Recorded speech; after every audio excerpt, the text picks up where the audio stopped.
Mahaba na naman ang round mo. Hindi ako desperado. Kung kaya nirebat ko yung mga linya mo. Mali ka ng akala. Pinakita ko lang sa yung mga mali mo sa nakaraan, ngayong ang lakas na ng iyong tama. Kaya itong mga sponsor pa, puta dinamay pa ni Tokmol. Siya daw yung nauna sa pupo, bakit kami ang music video sa mga mall?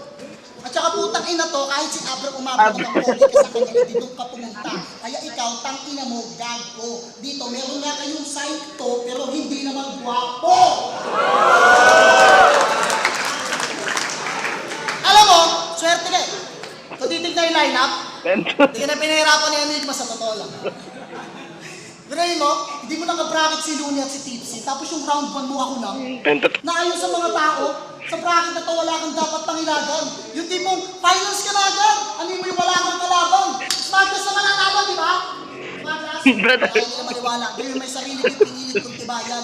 Ayoko kasi magkalat ng bayan, mas gusto ko magpakita ng katibayan. At wala ako sa tournament na to kung wala akong karapatan. Hindi nga ako itatapat sa'yo, kundi kita kayang tapatan. Kasi mabilis ka, pero isipin mo na lang, paano mo may enjoy ang biyahe kung mabilis ka? Paano mo masasatisfy ang mga babae kung mabilis ka? Paano mo mapaplano na maigi ang iyong pag-atake kung mabilis ka? Paano nila maiintindihan ang iyong sinasabi kung mabilis ka? Ako, kaya ko umisip na madaling paraan kahit hindi ako mabilis. Kaya ko umapos sa tamang oras kahit hindi ako mabilis. Walang silang ang bilis ang bagal katamtaman, pero ikaw, di mo alam ang sandali.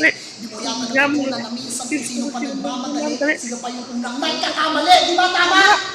O tama! Puro tama ka sa akin dahil ngayong gabi, wala akong balak manaksak na malalim. Bawat bibitaw ko'y walang epekto sa panlabas. Pero sapat sa isip at damdamin, tagos sa iyong puso, sa laman at mga buto. Tandaan nyo na sa laban, bakit ka gagamit ng panlalait kung mas masakit ang totoo. Kaya infeksyon ang dulot ng salita kapag ang utak ko nangalawang. O ano pakiramdam na naririnig ko sa mga katag sinasabi niyong wala lang. Pasok sa kanan, labas sa kaliwa, yun ang inyong pagkakaalam. Pero ang totoo, pag ako pumasok, bago ako lumabas, kinakain ko yung laman. Ganito pala yung pakiramdam na ganito yung makakatagpo mo sa labanan, hindi ko namamalayan lumalabas yung tunay kong kakayahan. At ang labang to'y masasabi ko lang na pwedeng mapunta sa akin, pwede din sa'yo. Oo, smallest ka eh. Ikaw ang magaling, pero mas deserving pa rin ako at 2 minutes lang yan kahit tignan mo.